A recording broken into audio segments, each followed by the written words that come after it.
안녕하세요. 건강 365 아나운서 최인경입니다.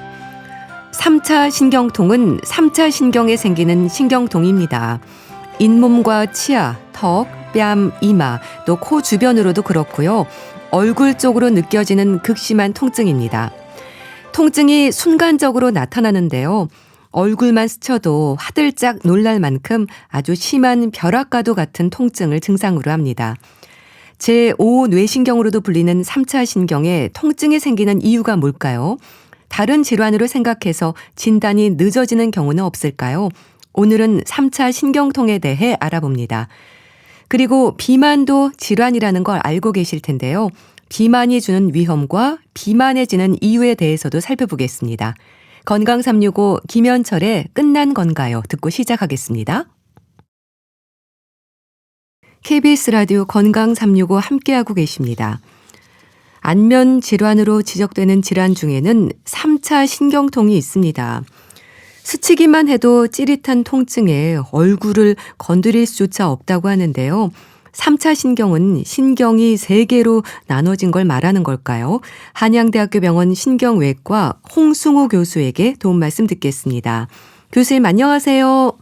네, 안녕하세요. 한양대학교 병원에서 근무하고 있는 홍승호라고 합니다. 네, 반갑습니다.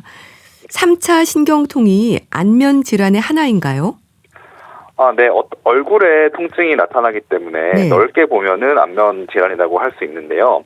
다만 조금 더 정확히 말씀드리면 이런 피부나 근육의 문제가 아니고 네. 얼굴을 감각하는 3차 신경에 생기는 통증이기 때문에 신경계 통증 질환이라고 말씀드릴 수 있겠습니다. 통증이 너무 심해서 스치기만 해도 얼굴이 아프다고 하던데요. 눈, 코, 입, 귀까지 얼굴 어디나 증상이 생길 수 있는 건가요? 치통으로도 생각할 수 있다고 하던데요. 네, 맞습니다. 그 3차 신경통의 가장 큰 특징은 가벼운 자극에도 극심한 통증이 나타날 수 있다는 점인데요. 예를 들면 세수를 하시거나 아니면 화장할 때 또는 면도할 때 음식을 씹을 때 이럴 때 나타날 수 있는 전기 오는 통증이 가장 큰 특징 중에 하나일 수 있겠습니다. 아까 전에 그 3차 신경에 대해서도 말씀 주셨는데 3차 신경은 이름처럼 얼굴을 감각하는 신경인데 크게 3갈래로 나뉘기 때문에 3차 신경이고요.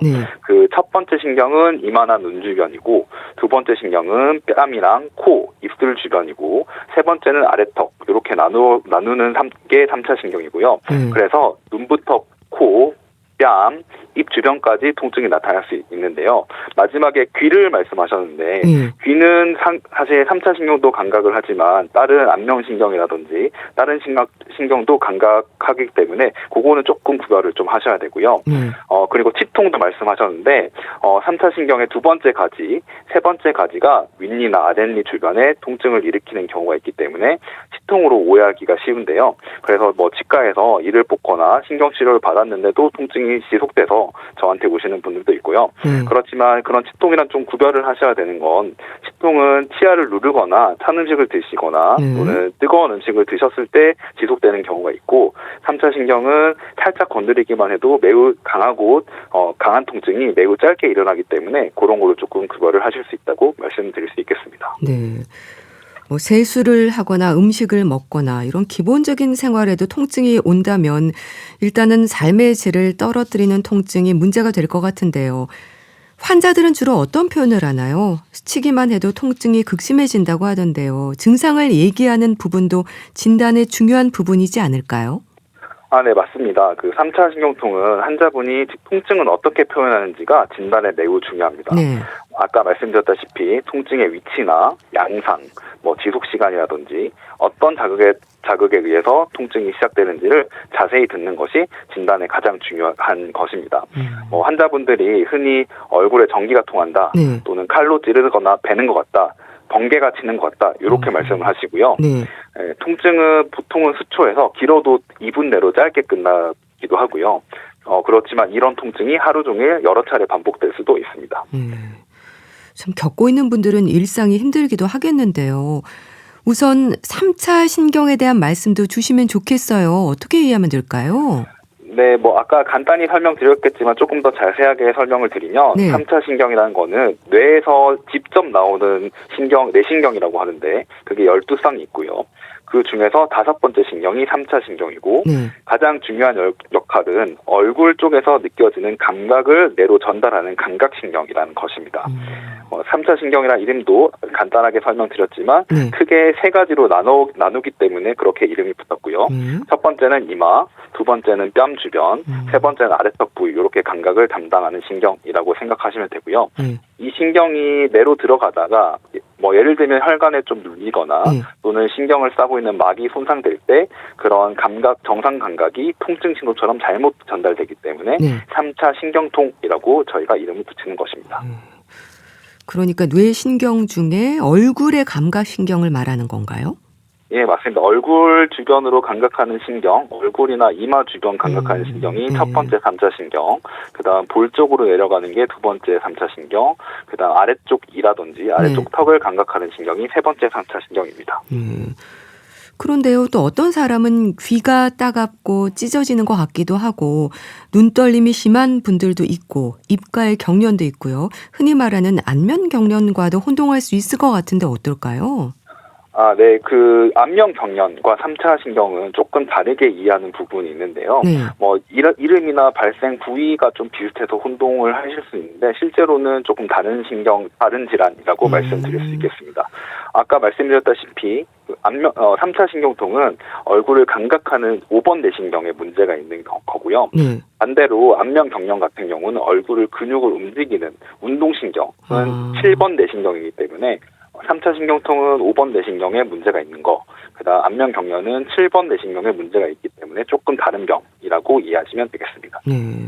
그러니까 감각신경과 운동신경, 그러니까 3차 신경통과 안면 경련은 좀 다르게 이해를 해야 되는 거네요.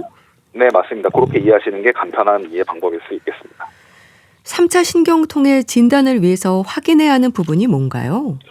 네, 아까 말씀드렸는데 가장 중요한 거는 환자분의 증상입니다. 환자분의 증상을 표현하시는 게 통증이 얼굴에 어느 쪽에 있는지, 어느 부위에 있는지, 통증의 양상이 전기 오는 것처럼 순간적으로 아프신 건지, 아니면은 하루에 얼마나 지속되는지, 또는 아까 세수나 양치, 식사 같은 가벼운 자극에 유발되는지 이런 것을 확인하는 게 가장 큰 것이고요. 나머지 감각 외에도 예를 들면 청력이라든지 균형 감각에 이상이 없는지 확인하고 아까 얼굴 근육 떨림이나 이런 게 있는지 없는지 확인하는 것도 감별 진단의 큰 중요한 부분 중에 하나라고 말씀드릴 수 있겠습니다. 네. 얼마나 지속되는지 시간을 본다고 하셨는데요. 통증이 지속되는 시간은 개인차가 좀 있을까요?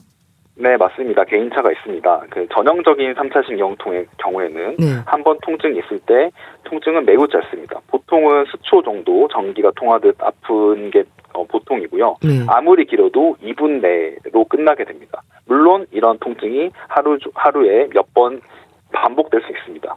그렇지만 3차 신경통과 비슷한 다른 질환들은 대부분 통증이 한번 시작되면 오래 지속되고 특히 치통 같은 경우에는 훨씬 오래 지속되기 때문에 그런 걸로 저희가 감별을 하고 있습니다. 통증이 지속되는 시간이 상당히 짧다고 하셨는데요. 그럼 3차 신경통이 오래수록 점점 통증을 느끼는 시간도 더 길어지게 되는 건가요? 네, 반드시 그런 건 아닙니다. 다만 이 질환이 지속되는 경우에 통증 발작이라고 표현하는데 이런 정말 짧은 통증이 더 자주 발생하고 또는 약한 자극에도 통증이 발생하고 또는 통증이 없는 기간이 보통 긴데 그게 짧아지는 경우가 있어서 보통 환자분들이 조금 더 길어진다고 말씀하지만 보통 일반적으로는 통증이 한 번 시간이 길어지는 건 아니라고 말씀드릴 수 있겠습니다. 증상은 주로 한쪽 얼굴로만 나타나는 건가요? 네, 그것도 저희가 3차 신경통을 감별하는 중요한 포인트 중에 하나입니다. 3차 신경통은 전형적으로 한쪽 얼굴에 나타나기 때문에 양쪽으로 나타나는 경우에는 저희는 보통 다른 질환을 먼저 생각하고 있습니다. 네. 주로 이제 한쪽 얼굴로만 나타나는 게 특징이라고 하셨는데요. 3차 신경통으로 인한 증상들로 볼 때 이런 특징적인 부분들 어떤 게 있을까요? 네, 가장 특징적인 거는 한쪽 얼굴에 갑자기 발생하는 아주 짧고 강한 통증이 3차 신경통의 전형적인 것이고요. 환자분들이 전기 충격을 받는다, 또는 칼로 찌른다, 번개가 친다 이런 식으로 말씀을 하시고 그리고 또 중요한 것 중에 하나가 세수하거나 양치하거나 면도하거나 이런 일상적인 것들이 보통은 통증을 유발하지 않지만 네. 3차 신경통의 경우에 이런 것들이 통증을 유발하게 하는 것이 아주 특징적인 것 중에 하나라고 말씀드릴 수 있겠습니다. 그런데요, 3차 신경통이 생기는 원인이 궁금합니다. 이유가 뭘까요? 네, 3차 신경통 이름처럼 3차 신경에서 신경통이 발생하는 건데요. 네. 가장 흔한 원인은 뇌 안에서 3차 신경 주변에 있는 혈관이 신경을 눌러서 반복 자극을 주기 때문에 발생하는 것이 가장 흔한 것이고요. 네. 그래서 그런 혈관이나 신경이 오랫동안 맞닿아 있으면은 신경을 둘러싸고 있는 막 같은 것이 구조가 손상돼서 네. 증상을 일으키는 것이 가장 흔한 것이고요. 그것 외에도 예를 들면 드물게는 종양이라든지 네. 아니면 질환 중에서는 다발성 경화증이라는 질환이 있고요. 또는 혈관 기형 같은 것이 있어서 3차 신경통을 유발할 수도 있고요. 네. 드물게는 검사를 저희가 많이 했는데도 명확한 원인이 없이 통증만 있는 경우도 있긴 합니다. 위험 요인으로 지적이 되는 요인들이 다양한데요. 면역력도 영향이 있을까요? 네, 일반적으로 저희가 면역력이 떨어져서 3차 신경통이 생긴다. 이런 설명은 사실은 의학적으로 정확한 설명은 아닐 겁니다. 3차 신경통 자체가 보통은 중년 연세 이후에 더 많이 발생하고 이런 혈관이랑 신경의 이런 해부학적인 관계가 중요한 거기 때문에 예를 들면 피로하다든지 스트레스 또는 수면 부족 이런 게 3차 신경통의 직접적인 원인이라고는 말씀드리기는 어려울 것 같고요. 네. 다만 환자분이 이런 분들이 통증을 좀 더 예민하게 그런 상태에서 받아들일 수 있기 때문에 조금 2차적이다 이렇게 말씀드릴 수 있겠습니다. 네. 우선은 증상 표현이나 통증 양상을 듣고 이제 3차 신경통의 진단을 하신다고 하셨는데요. 검사는 MRI로 확인을 하나요? 네, MRI가 일단은 환자분의 정확한 저희가 병력 천치가 가장 중요할 것 같은데 네. 검사로서는 MRI가 가장 중요할 것 같습니다. 왜냐하면 그 원인 중에 최대 원인 중에 하나가 이런 혈관이 신경을 압박하는 거기 때문에 저희가 MRI를 찍어서 그 3차 신경을 주변을 압박하는 혈관이라든지 종양 또는 다발성 경화증이 있는지 확인하는 것이 가장 중요하다고 말씀드릴 수 있겠습니다. 네. 그런 임상적으로 나타나는 증상을 비롯해서 특징적인 부분을 확인하는 게 중요할 것 같은데요. 치료는 증상 완화를 목표로 하는 건가요? 네, 치료 목표가 증상 완화가 중요하지만 저희가 단순히 통증을 조금 줄이는데 치료의 목표를 두지 않고요. 저희가 환자분들이 이런 식사나 대화 같은 일상생활을 하는데 좀 불편함이 생기실 수도 있기 때문에 이런 일상생활을 두려움 없이 할 수 있는 상태로 만드는 것이 치료의 목표라고 말씀드릴 수 있겠고요. 조금 더 자세하게 말씀드리면 일단은 치료는 약물 치료로 먼저 시작하고요. 이런 약물 치료가 충분하게 효과가 없는 경우에 저희가 수술, 예를 들면 시술이라든지 방사선 수술이라든지 아니면 미세혈관 강화술이라고 불리는 수술을 고려하게 됩니다. 네. 약물 치료는 어떻게 진행이 되는 건가요? 네. 약물 치료는 일단 첫 번째 약물 치료는 항경련제를 사실 쓰는 건데 이런 항경련제가 실제로 경련이 있어서 쓰는 게 아니고 항경련제의 역할이 뇌 신경 전도 자체를 조절하는 거기 때문에 이 3차 신경이 예민해진 게 있어서 그런 신경을 조금 덜 예민하게 만드는 치료라고 해서 일단 항경련제를 먼저 쓰는 거고 저희가 일반적인 진통소염제는 이런 3차 신경통에 거의 잘 안 듣기 때문에 이런 신경통 일반적인 진통제보다는 조금 3차 신경통에 적합한 약을 쓰는 게 중요하다. 이렇게 말씀드릴 수 있겠습니다. 그런 항경련성 약물을 비롯해서 여러 가지 시술이나 수술적 치료도 진행이 되는 거네요. 네. 그 수술 말씀하셨으니까 수술에 대해서도 말씀드리면 일단은 수술이란 거는 기본적으로는 이런 항경련제를 포함한 약물이 잘 안 들을 때 또는 그런 약물에 대한 부작용 예를 들면 졸리거나 어지럽거나 하실 수도 있고 또 이런 약물들이 저나트륨 혈증 같은 여러 혈압 검사 이상도 나타날 수 있기 때문에 저희가 이런 검사를 하거나 아니면 환자분이 약을 드셨을 때 그런 부작용이 생기는 경우에 수술한다 이렇게 알고 계시면 될 것 같고요. 수술은 대표적으로는 3가지 정도 말씀드릴 수 있을 것 같은데 첫 번째는 고주파로 응고술을 해볼 수 있고요. 두 번째는 방사선 수술이란 걸 할 수 있고 세 번째는 저희가 미세혈관 강화술이라고 해서 실제로 머리를 조금 개두술, 머리를 직접 들어가서 혈관과 신경 관계를 조금 풀어주는 그런 수술 3가지라고 말씀드릴 수 있겠습니다. 네. 그 개두술도 말씀하셨는데요. 수술적 네. 치료를 생각하면 일단 머리를 열어야 하는 뇌 수술에 대한 부담을 갖게 되는데요. 그러니까 머리를 열지 않아도 되는 치료법도 있는 거네요. 네, 맞습니다. 아까 두 가지 말씀드렸고, 네. 고주파 열 응고술과 방사선 수술 이 두 가지인데요. 네. 먼저, 방사선 수술 먼저 말씀드리면은, 감마나이프라는 수술이 제일 많이 알려져 있는 수술이고요. 나이프라고 해서 실제로 이름은 들어가지만 실제로 칼로 절개하는 건 아닙니다. 방사선을 여러 방향에서 정밀하게 모아서 3차 신경의 특정 부위에 조사를 해서 통증을 신호를 조금 줄여준다. 이렇게 말씀드릴 수 있겠고, 아무래도 아까 사회자님 말씀하셨다시피 마취를 안 해도 되고 머리를 여는 부담이 없기 때문에 조금 연세 드신 분들이나 아니면 기저질환이 많아서 이런 마취나 수술 합병증이 조금 높을 것 같은 분들에게 고려할 수 있는 수술이고요. 다만 단점이 있다고 하면 이 감마나이프 방사선 수술 같은 경우에 바로 증상이 없어지는 게 아니고 수주나 또는 수개월에 걸쳐서 통증이 서서히 없어지는 경우가 있기 때문에 그거는 조금 단점이라고 말씀드릴 수 있겠고요.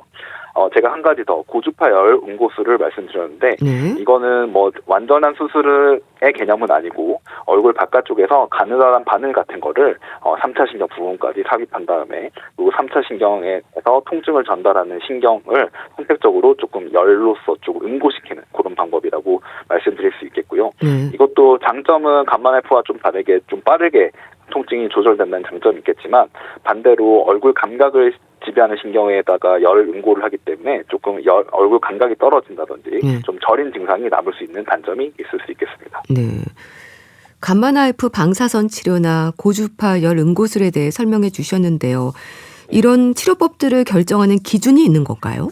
어떤 치료가 모든 환자에게 제일 좋다고 말씀드릴 수는 없고요. 저희가 환자의 나이라든지 아니면 전신 건강 상태라든지 통증의 양상이나 위치 또는 MRI에서 혈관 압박이 어디에 돼 있는지 이런 여러 가지 치료의 부작용까지 고려해서 종합적으로 고려를 해서 시술을 결정하게 되고요.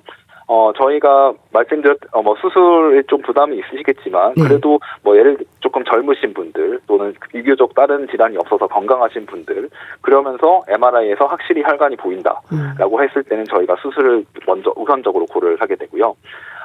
연세가 많으시거나, 또는 심장 폐질환 또는 합병증이 많으실 거라고 기대되시는 분들은 저희가 방사선 수술이나 고주파 치료를 고려하게 됩니다. 또 미세혈관 감압술의 경우에는 어떤 방법으로 진행이 되나요? 네, 수술을 조금 더 자세하게 말씀드리면 요 미세혈관 감압술이라는 수술은 저희가 절개는 귀 뒤쪽으로 하게 돼서 귀 뒤쪽으로 한 6에서 한 8cm 정도 피부 절개를 한 다음에 두개골이 노출되면 두개골에 500원짜리 정도로 작은 구멍을 낸 다음에 현미경을 통해서 직접 3차 신경을 확인하고 그 주변에 있는 혈관을 확인해서 눌리고 있는 혈관을 신경에서 떨어뜨려준다. 요렇게 생각하시면 될 것 같고요. 제일 큰 장점은 아무래도 신경을 파괴하는 수술이 아니고 압박하는 혈관 자체를 떼어줄 수 있기 때문에 완치를 기대할 수 있고 특별하게 수술 자체에 합병증은 있을 수 있겠지만 감각 저하라든지 이런 합병증이 낮다는 장점이 있을 수 있겠습니다. 네. 완치 말씀하셨는데요. 상태에 따라서 적절한 치료를 받으면 증상은 한결 나아지는 건가요? 난치성이라서 완치라는 말을 하기 어렵다고 하던데요. 네, 이게 3차 신경통이 통증이 크게 줄지 않거나 또는 약이라든지 수술을 통해서 그러니까 정확하게 통증이 완전히 없어지지 않은 분들이 있기 때문에 저희가 난치성이라는 말을 쓰지만 엄밀히 말하면 치료가 불가능한 질환의 의미에서 난치병은 아니라고 말씀드릴 수 있겠습니다. 대부분의 환자분들은 약물로도 장기간 통증이 없으신 분도 있고 수술한 다음에도 오랫동안 약 없이 지내시는 환자분들도 있습니다. 다만 재발 가능성이 완전히 없다라고 말씀드릴 수 있는 것은 아니어서 그 정도로 말씀드리는 게 가장 정확하다고 말씀드릴 수 있겠습니다. 3차 신경이 혈관에 눌려있는 걸 막아주는 게 치료에서 중요하다는 건데요. 치료 후에도 계속해서 관찰할 필요가 있을까요? 네, 환자분의 증상이 안정적이다. 즉 통증이 없다고 하시면 모든 환자분들을 저희가 정기적으로 검사, MRI를 찍거나 계속하는 건 아니지만 그래서 일반적으로 저희가 증상을 중심으로 환자분 경과를 쭉 보고 통증이 재발하거나 또는 감각 저하가 생기거나 청력 변화라든지 다른 신경학적인 증상이 생긴다면 저희가 그때 추가 검사를 고려하지 일반적으로 계속 저희가 검사를 하는 건 아니라고 말씀드릴 수 있습니다. 그렇다면 약물 치료를 비롯해서 시술이나 수술을 받아도 재발하거나 다른 쪽 얼굴로 생길 수 있다거나 후유증은 어떨까요? 네, 치료 후에도 재발을 할 수는 있습니다. 네. 약물 치료는 복용하는 동안에 통증을 억제하기 때문에 약효가 떨어지거나 부작용이 나타날 수 있고요. 네. 고주파 치료 같은 경우에는 통증이 빨리 줄어드는 장점이 있지만 시간이 지나면서 이게 신경 기능이 회복되는 경우가 있고 그러면 다시 통증이 발생하는 경우가 있고 그런 경우에 재발이라고 말씀드릴 수 있겠고요. 방사선 수술 같은 경우에는 효과가 늦게 나타나는 단점이 있고 또 이런 얼굴 감각 변화가 생길 수 있다는 단점이 있을 수 있고 물론 수술을 하지 않는 장점이 있을 수 있다고 또 아까 말씀드렸고요. 미세혈관 강압술 같은 경우에는 사실은 장기적으로 가장 통증 조절 효과는 가장 우수한 치료라고 평가가 되지만 수술 자체의 문제, 예를 들면은 내척수액 유출이라든지 출혈 또는 감염 같은 수술 자체의 문제를 저희가 항상 고려하고 있습니다. 아까 사회자분께서 반대편 얼굴 생기는 거를 말씀하셨는데 일반적으로는 흔하지는 않습니다. 보통은 한쪽에 생긴다는 게 가장 특징적인 것 중에 하나이기 때문에 양측에 만약에 통증이 있다면 이건 단순한 재발이라기보다 조금 전신적인 질환, 종양이라든지 다발성 경화증 같은 저희가 전신적인 질환을 먼저 고려를 해봐야 될 것 같습니다. 3차 신경통에 대한 확인이 필요한 경우랄까요? 의심할 수 있는 증상들을 짚어주세요. 네, 가장 중요한 건 증상입니다. 한쪽 얼굴에 갑자기 통증의 양상이 전기 오거나 칼로 찌르는 듯한 매우 심한 통증이 반복된다. 이러면 저희가 3차 신경을 의심해봐야 되고요. 통증의 지속도 보통은 수초에서 길어야 2분인데 더 길게 되면은 다른 걸 의심해야 되고 또 통증이 세수나 양치, 면도 이런 일상적인 것에도 유발이 된다라고 하면은 전형적인 특징에 가깝게 됩니다. 마지막으로 드리는 말씀은 3차 신경통이 통증이 아주 심하기 때문에 환자분들이 두려움을 느낄 수 있지만 저희가 이런 특징을 잘 확인하고 이런 원인과 또는 환자분의 건강 상태에 맞는 치료를 선택하면 충분히 좋아질 수 있는 질환이라는 점을 마지막으로 말씀드리고 싶습니다. 네. 오늘은 3차 신경통에 대한 말씀을 들었는데요. 한양대학교 병원 신경외과 홍승우 교수와 함께했습니다. 감사합니다. 네, 감사합니다. KBS 라디오 건강 365 함께하고 계신데요. 김광석의 꽃 듣고 다시 오겠습니다. KBS 라디오 건강 365 함께하고 계십니다. 비만은 늘 걱정입니다.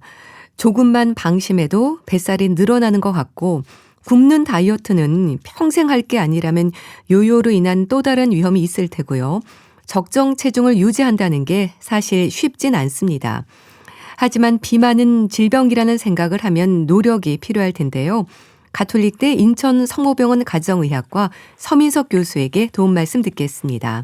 교수님 안녕하세요. 네, 안녕하세요. 비만은 자체로도 질병이라는 인식을 가져야 한다면서요?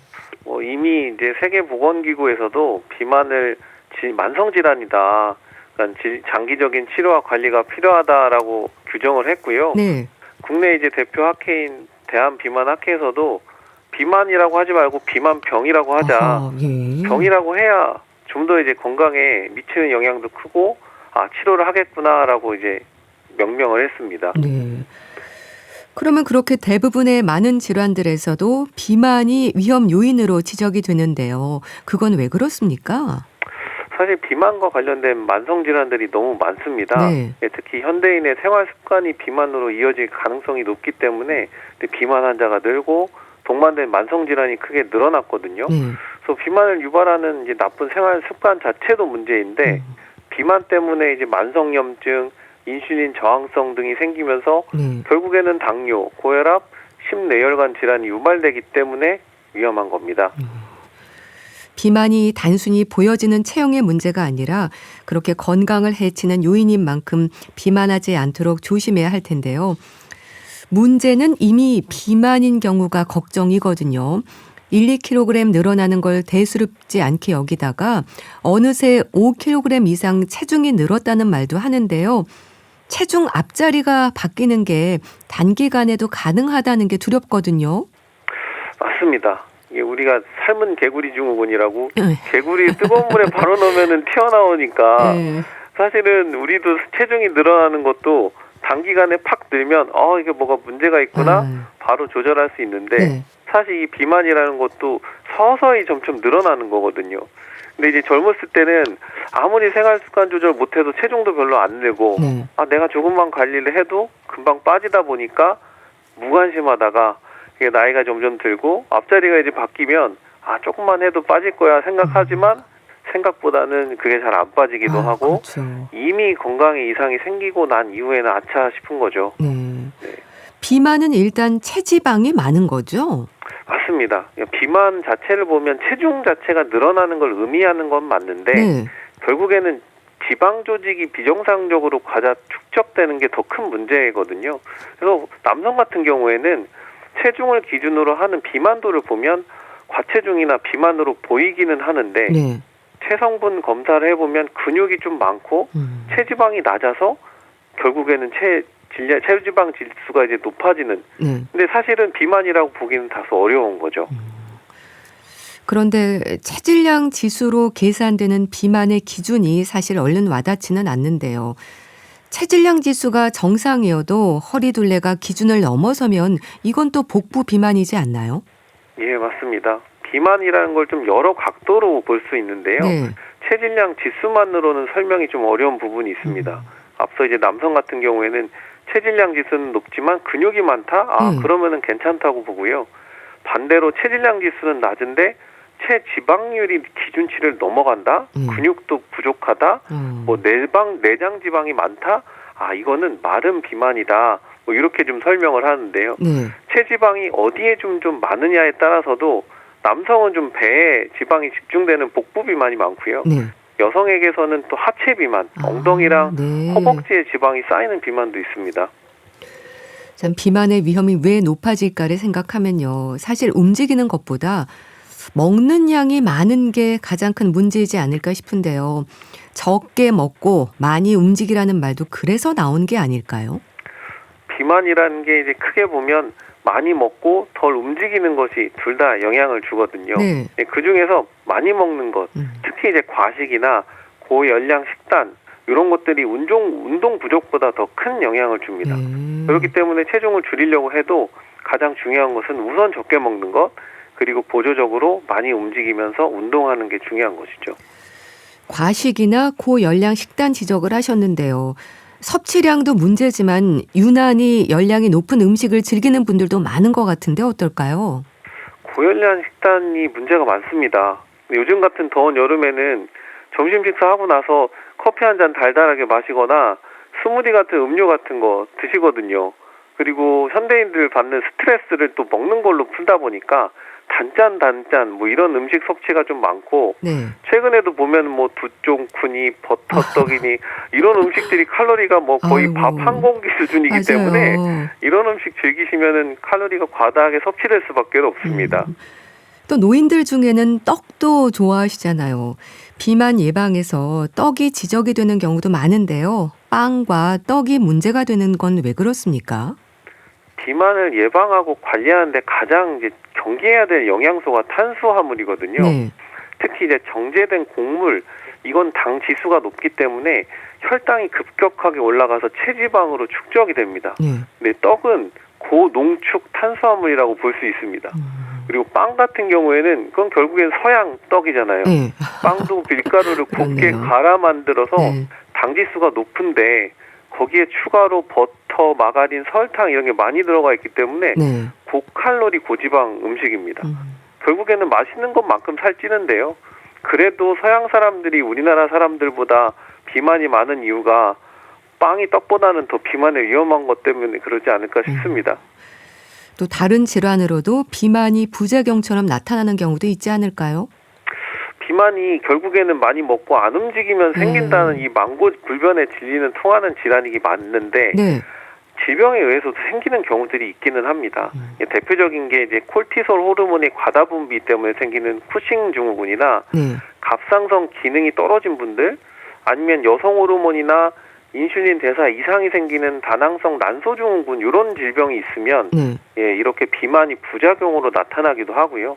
그에 이제 항우울제를 드시거나 스테로이드 약, 당뇨약 복용을 한 경우에도 체중이 좀 늘어날 수는 있습니다. 그런 질환으로도 비만이 생길 수 있는 건데요. 비만의 원인을 찾는 게 중요할 것 같습니다. 진료실에서는 어떤 부분들을 우선적으로 확인하세요? 비만 진료를 하러 오시는 분들 굉장히 억울해 하시는 분들이 많은데요. 네. 난 많이 안 먹는다. 운동도 꾸준히 하는 것 같은데 살이 찐다고 하시거든요. 물론 저희가 확인을 합니다. 실제로 필요 이상으로 드시는 부분은 없는지, 운동량이 좀 부족하지는 않은지, 이런 것들은 일단 우선 믿어드리고 접근을 하는데요.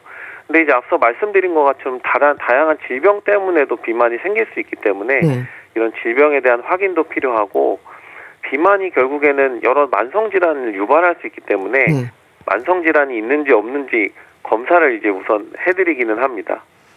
또 비만은 나이를 가리지 않고 조심해야 하잖아요. 소아 비만이라는 말도 있는데요. 청소년기의 비만도 경계를 해야 될 텐데요. 성인이나 노인 비만과 접근을 달리 해야 하는 부분이 있을까요? 이 소아 비만의 문제는 이제 성장기에 영향을 미친다는 점이 중요합니다. 특히 이제 소아 비만의 거의 80%는 성인 비만으로 이어질 수 있기 때문에 어려서부터 이제 비만이 있는 경우에는 이미 지방 세포 자체가 늘어나서 성인이 돼서도 잘 빠지지가 않습니다. 재발도 크고요. 그렇기 때문에 당연히 소아 비만은 만성 질환이 좀 일찍 생길 수도 있고요. 좀 더 이제 중요한 문제는 성조숙증이 나타나게 되면 성장판이 빨리 닫히면서 키가 잘 안 크거든요. 그렇기 때문에 어렸을 때부터 비만 관리가 중요합니다. 비만하지 않도록 조심해야 하는 건 또 말씀 주신 다른 질환의 위험뿐 아니라 정신 건강과 관련해서도 살펴야 하지 않을까 싶은데 어떨까요? 이 비만에 대해서 알아보면 결국에는 이 정신 건강과 밀접한 관계가 있는 걸 알 수 있거든요. 비만이라는 게 생기는 것도 보면 뇌의 그 보상 회로에 영향을 미쳐서 음식에 중독되게 만듭니다. 음식 중독을 유발하는 스트레스, 우울감들을 조절해줘야지만 비만 관리가 가능한 부분도 있고요. 반대로 비만 때문에 생기는 정신건강에 악영향도 있거든요. 특히 이제 유년기 비만 같은 경우에는 우울증이라든지 불안장애, 불면의 위험증도 증가하게 됩니다. 결국에는 정신건강 상태는 비만의 원인이 되기도 하고 결과가 될 수 있고 악순환을 일으켜서 몸과 마음이 모두 아프게 될 수 있어서 관리가 필요합니다. 비만으로 진단되면 일단 생활 습관을 돌아보는 게 중요할까요? 사실 요즘 비만 주사제가 핫 이슈거든요. 유명 연예인들이 주사 치료하고 나서 살이 쪽 빠져서 돌아왔다가 약을 중단한 이후에 요요가 왔다 이런 뉴스 많이 듣게 되는데요. 대한비만학회 비만 진료지침 보면 비만병의 기본 치료 방법은 식사 치료, 운동 치료, 행동 치료라고 명시되어 있습니다. 사실 약물 치료는 부가적으로 사용한다고 권고하고 되어 있습니다. 그래서 그만큼 비만 치료의 시작과 끝은 생활 습관의 조절이다. 그만큼 중요하다라고 볼 수 있습니다. 식사, 운동, 행동 치료가 중요하다고 강조해 주셨는데요. 그러니까 비만의 단계로 볼 때 과체중부터 비만, 고도 비만까지 나뉘잖아요. 고도 비만인 경우에는 치료법에서도 다르게 진행이 되는 걸로 알고 있는데요. 그러면 이 경우에는 일반적인 비만 상태에서도 약물 처방이 내려지는 건가요? 아무래도 비만의 정도에 따라서 사용할 수 있는 방법이 좀 다양해질 수 있긴 한데요. 일반적인 비만들, 즉 신체 질량 지수가 한 25에서 30 미만의 그런 상태에서는 우선 생활 습관 조절한 다음에 체중 감량이 안 되면 약물 치료를 고려하자라고 되어 있고요. 다만 이제 신체 질량 지수가 30 이상이 넘어가는 고도 비만이거나 만성 질환이 동반되어 있는 비만도 27 이상의 위험군, 이런 군에서는 생활 습관 조절과 함께 장기 약물 치료를 병행하는 경우들이 있습니다. 그리고 BMI가 35가 넘어가는 초고도 비만인 경우에는 비만 대사 수술을 고려해 볼 수도 있고요. 즉 이제 고도 비만부터는 합병증이 생기기 전에 좀 더 생활 습관 조절과 약물 치료로 집중적인 관리를 해야 된다라고 아시면 됩니다. 운동 강조하셨는데요. 하루 만보 걷기를 위해서 노력하는 분들도 많은데요. 꾸준한 걷기 운동이 비만을 해결하는 데 충분할까요? 운동이 체중 관리에 있어서 참 중요한 부분입니다. 식사 조절 병행돼야지만 효과를 기대할 수 있는데요. 근데 사실 식사 조절이 좀 더 중요한 부분이라고 볼 수 있는데 우리가 비교를 해보면 즉석밥 한 개 칼로리가 300kcal 정도 되거든요. 만보 걷기라면 60km 성인 기준으로 300km 정도 소모가 됩니다. 예, 물론 비만 환자들, 좀 더 체중이 많이 나가는 분들은 효과가 좀 더 좋아서 칼로리 소모가 많아질 수는 있는데요. 그럼 만보 걸으려면 어떻게 해야 되냐? 8km 정도를 1시간 50분 정도 걸어야 되거든요. 그래서 단순히 만보 걷는 거에 집중하시는 것은 효율성이 좀 떨어지고요. 운동량이 굉장히 적거든요. 그래서 체중을 빼고 싶다, 운동을 하고 싶다 그러면 빠른 걷기 30분이나 조깅 20분이 더 효율적입니다. 물론 그렇게 운동해도 200칼로리 전후로 이제 칼로리가 소모되기 때문에 어떻게 보면 식사가 제일 중요하다라고 볼 수 있습니다. 식사량을 줄이고 또 운동도 열심히 하고 이런 유산소 운동을 비롯해서 근력이 강조가 되잖아요. 비만인 분들이 운동을 결심했을 때 챙겨야 하는 부분들이 있지 않을까요? 유산소 운동은 운동을 할 때 살이 빠집니다. 근데 근력 운동은 기초대사량을 늘려주기 때문에 가만히 있을 때도 살이 계속 빠집니다. 그래서 이제 요요 현상을 예방을 해줄 수 있거든요. 결국에선 비만에서 가장 좋은 운동은 유산소와 근력 운동을 병행하는 거다라고 이해하셔야 되고요. 물론 운동의 종류라든지 얼마나 할지, 얼마나 강도를 높게 할지는 개인 건강 상태 고려해서 결정하셔야 되고요. 뭐 무릎 안 좋은 분들한테 뛰라고 하면은 더 힘들어질 수 있기도 하고, 그래서 처음부터 무리하시면 안 된다. 아까 이제 삶은 개구리 증후군 말씀드린 것처럼 비만이 서서히 문제가 되는 것처럼 체중 빼는 것도 서서히 하셔야 된다. 운동도 서서히 늘려가야 된다. 이렇게 기억하셨으면 좋겠습니다. 참 운동을 한번 시작하면 평생 꾸준히 해야 한다고 하잖아요. 요요를 막기 위한 방법이지 않을까 싶은데요. 그렇기 때문에 즐길 수 있는 운동을 선택하는 게 중요할 것 같아요. 체중 관리하라고 그러면 운동하시라고 말씀을 드리면 뭐 어떤 운동하면 좋을까요? 라고 많이 물어보시죠. 예, 어떤 운동이 가장 효과적으로 체중을 빼는데 도움이 되는지 되게 궁금해 하시긴 하는데 그때 저는 이제 즐기면서 평생 꾸준히 할 수 있는 운동을 찾아보자. 이렇게 이제 말씀을 드리는데요.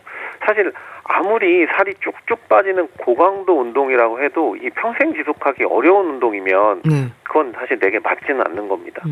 요요를 막으려면 운동을 이제 꾸준히 해주는 게 필요하기 때문에 체중을 뺄 때는 주 5회 이상 하던 운동을 어쨌든 유지 목적으로라도 하려면 주 3회 이상 해야 되거든요. 하루 주 3회 이상 하려면 내가 평생 즐기면서 할 수 있는 그 운동, 그거를 찾는 게 어떻게 보면 운동 치료에서 가장 중요한 부분인 것 같습니다.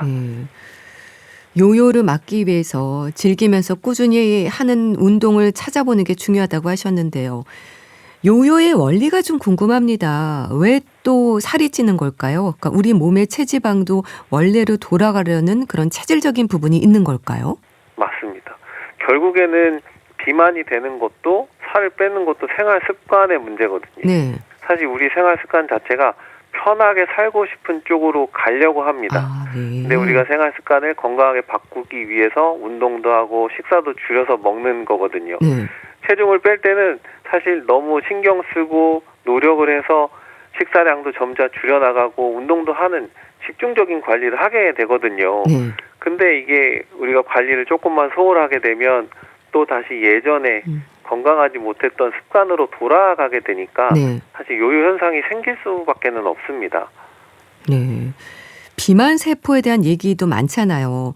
예. 소아 비만이 성인 비만으로 이어진다는 것도 맞는 얘기인가요? 맞습니다. 아이들은 성장을 하기 때문에 사실 세포들이 계속 자라나고 세포들이 계속 분열을 하면서 수가 늘어나거든요. 네, 소아 비만 같은 경우에는 비만 세포들이 늘어나는 게 문제입니다. 그렇기 때문에 늘어난 세포 수가 성인이 돼서 줄어들기는 어렵거든요. 성인 비만 같은 경우에는 세포의 수가 늘어나는 게 아니라 크기만 커지기 때문에 체중 조절을 하면은 비만 세포의 크기가 작아지면서 체중 조절이 가능하거든요. 근데 이제 소아 비만인 경우에 성인으로 이뤄지기도 쉽고 빼기도 어렵고 재발이 어려운 이유가 이미 세포 수가 많이 늘어난 상태이기 때문에 사실 세포의 크기를 줄이는 데는 한계가 있거든요. 네, 그래서 세포의 숫자를 줄이지 못하고 크기만 줄이면 비만을 해결하기가 참 어렵습니다. 그래서 어렸을 때부터 비만 세포의 수가 늘어나지 않게 관리하는 것이 중요합니다. 성장기는 이제 많이 잘 먹으면 다 키로 간다는 말도 하는데 그런 건 아닌가 봐요. 맞습니다. 요즘에 아이들이 고칼로리, 고당 음식들을 좀 많이 먹게 되고 네. 아이 때부터 사실 뭐 활발하게 뛰어놀거나 활동을 하거나 운동을 하거나 이럴 기회보다는 앉아서 공부할 시간들이 너무 많거든요. 네. 네, 그러다 보니까 비만이 생기기가 쉬운 환경입니다. 그래서 어렸을 때부터 식사 조절이나 운동이나 이런 걸로 비만 관리를 해주시는 것이 중요하죠. 또 많은 분들이 고민하는 복부 비만에 대해서도 조언을 주세요. 허리둘레를 줄이기 위해서 실천해야 하는 생활 습관이 뭘까요? 예전에는 뱃살을 인덕이라고 하던 시절도 있었는데요. 네. 사실은 질병의 근원이라고 설명을 해야죠. 네. 체질량 지수 자체는 정상인데 이제 배만 볼록 나오고 팔다리도 가늘어진 분들에게 말씀드리는데 네. 지금 바지 치수를 1인치만 줄여보시면 3년을 더 오래 삽니다. 네. 허리 둘레를 줄이기 위해서 오늘부터 밥은 2숟갈만 덜어내 보시고요. 덜어낸 만큼 채소나 두부, 생선 등의 단백질을 얹어보시면 좋겠습니다. 네. 그리고 하루에 30분씩 유산소 운동을 하면 하루에 500kcal 칼로리가 빠져나갑니다. 네. 일주일이면은 대략 0.5kg 정도의 체지방이 줄어들거든요. 한 달이면 2kg. 3달 동안 꾸준히 하면 이론적으로는 6kg의 체중이 빠집니다. 네. 사실 어려운 게 아닙니다. 간단하게 실천을 해도 충분히 배가 쑥 들어갈 수 있습니다. 또 마른 비만이라는 말도 있잖아요. 실제로 네네. 보기에는 마른 몸인데 내장 비만이라는 진단을 받기도 하거든요. 이것도 비만으로 생각해야 할까요? 맞습니다. 사실은 체중 자체가 정상이거나 네. 사실은 어떻게 보면은 더 저체중인 경우도 있거든요. 체성분 분석을 해보면 근육이 너무 없고 지방만 너무 많은 분들이 있는데 이런 마른 비만들이 그냥 일반적인 비만보다 더 안 좋은 걸로 되어 있습니다. 네. 그런 분들이 심내혈관 질환이 생기기도 쉬운 걸로 되어 있거든요. 결국에는 체중 자체보다는 체지방이 얼마나 많고 상대적으로 근육량이 얼마나 모자라는지 이런 것들을 종합해서 네.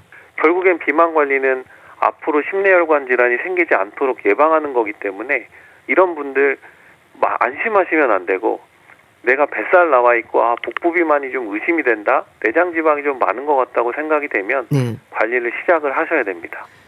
또 폐경기 이후로 특히 뱃살을 걱정을 하잖아요. 여성들은 오히려 배가 좀 나오는 게 건강에 좋다는 말도 하는데요. 이건 어떨까요? 근거가 없는 얘기일까요? 여자분들이 폐경 이후에 네. 여성 호르몬이 떨어지면서 50세 이후로부터 사실 급격하게 체중이 늘어나거든요. 체중 늘어나면서 당뇨, 고혈압, 이상지질혈증이 굉장히 많이 생깁니다. 네. 사실 그게 배가 나온다고 좋은 거는 사실은 거의 없다고 보시면 되고요. 네. 물론 이제 체중이 마른 것보다 더 나가는 것 중에 좋은 게 하나 딱 있는데 이제 골다공증에서는 비만이 오히려 체중이 좀 나가면 네. 골다공증에 좀 유리하다고 되어 있긴 하지만 네. 전반적인 건강 상태를 본다면 결국에는 심내혈관 질환 이런 부분들 위험성을 감안하면 네. 뱃살 나오는 게 중년 여성분들에게 좋지 않습니다. 네. 네.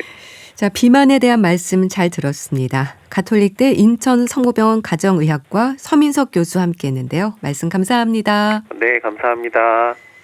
콜드의 와르르 보내드리면서 인사드릴게요.